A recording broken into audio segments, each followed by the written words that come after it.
Salut! Alors voilà, je vais faire un petit point sur la marque Lidl.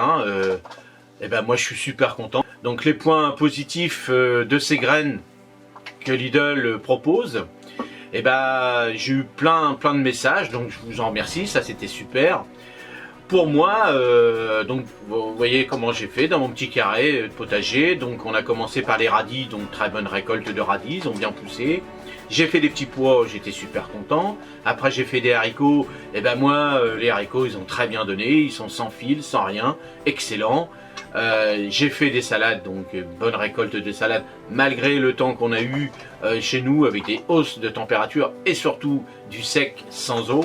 Donc ça c'était un peu difficile, mais bon on a arrosé comme on a pu. Le seul petit défaut que j'ai eu, c'est avec ces tomates hybrides. Et l'année prochaine, j'en prendrai plus parce que j'ai fait la comparaison avec des tomates non hybrides, style marmande, cœur de bœuf, tout ça, et j'ai pas eu une bonne récolte. Pourtant, je les ai cultivées pareil, de la même façon, et c'est vrai que ces tomates, là, je suis un peu déçu.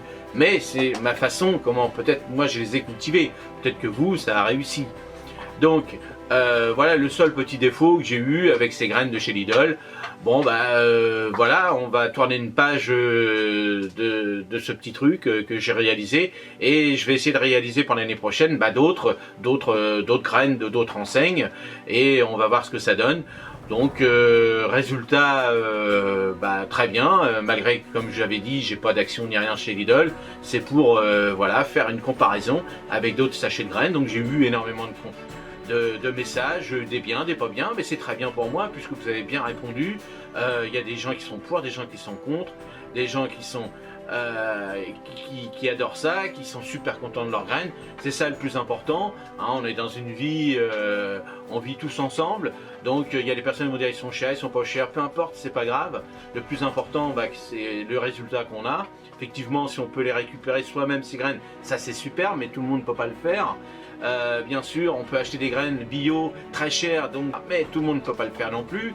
Donc moi je dis qu'il en faut pour tous les goûts. Des magasins comme ça, donc ils sont bien ou ils sont pas bien, peu importe. Mais l'avantage c'est que ces graines, c'est très bien.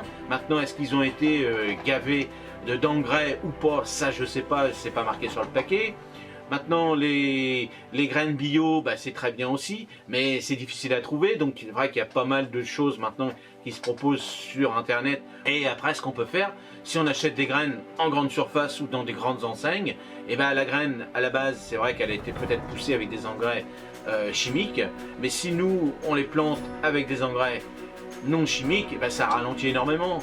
Et voilà ce qu'on peut faire.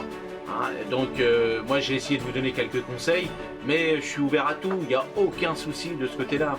Donc résultat, le test chez Lidl, je vais lui donner une note.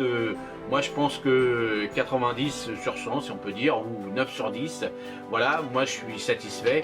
L'année prochaine, je ferai d'autres tests avec d'autres graines, et certainement avec des graines bio, pourquoi pas. Je vais voir un peu ce que je vais faire. Et le plus important, je vous remercie de tous vos commentaires. Et j'ai eu des milliers de vues sur ce petit test. Et ça m'encourage à en faire d'autres. Si vous avez des idées sur des tests que je pourrais moi programmer sur un an pour voir comment c'est fait, soit des plantes, soit des graines de fleurs ou autres, n'hésitez pas, laissez-moi des commentaires. Et encore merci à tous. Et grâce à ça, j'ai eu pas mal d'abonnés aussi. Donc je vous remercie encore. Et salut, à la prochaine et sur d'autres vidéos.